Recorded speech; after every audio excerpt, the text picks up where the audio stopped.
নমস্কার, আমি শ্রী শঙ্কর। আমি অ্যাস্ট্রোলজার। আমি আজকে আপনাদের বলবো কর্কট রাশি 2025 সাল কেমন যাবে।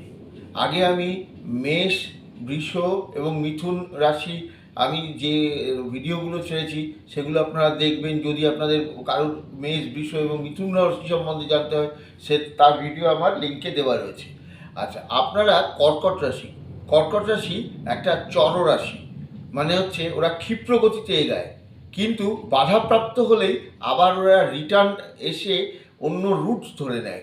ওরা কিন্তু ওই বাধাটাকে ওভারকাম করবার চেষ্টা করে না। এবার কর্কট রাশির মঙ্গল তার ওপরে বসে আছে।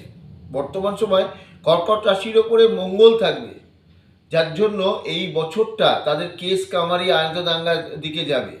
আচ্ছা, কর্কট রাশির তৃতীয় কেতু থাকার জন্য তার কিন্তু ভালো প্রভাব প্রতিপত্তি সৃষ্টি হবে এবছরে।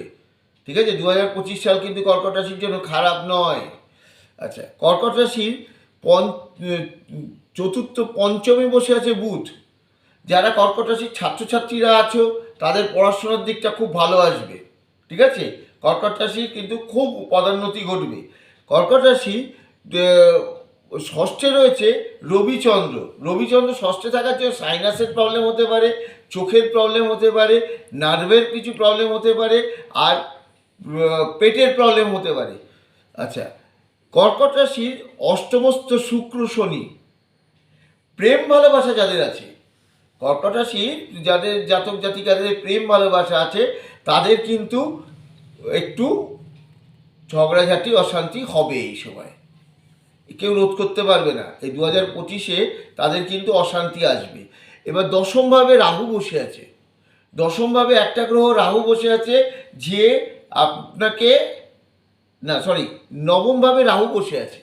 নবমভাবে যে রাহু যেভাবে বসে আছে, আপনার কিন্তু টাকা পয়সা, ধন দৌলত সব কিছু খেয়ে নেবে। ঠিক আছে, আর ব্যয়ভাবে বসে আছে, একাদশভাবে বসে আছে বৃহস্পতি। দেখুন, একাদশ ভাব হচ্ছে সব কিছু ক্লিয়ারেন্সের ভাব। এবার কর্কট রাশি একাদশে যখন বৃহস্পতি বসেছে, সব কিছু আপনাদের ক্লিয়ারেন্স হবে।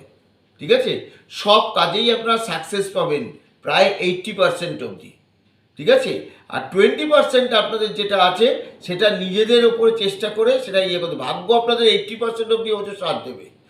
স্বাস্থ্য দিক দিয়ে আপনাদের তো বললাম যে এবারে হ্যাঁ, আপনার মাথার গোলযোগ, সাইনাসের গোলযোগ এগুলো হবে। ঠিক আছে, নমস্কার।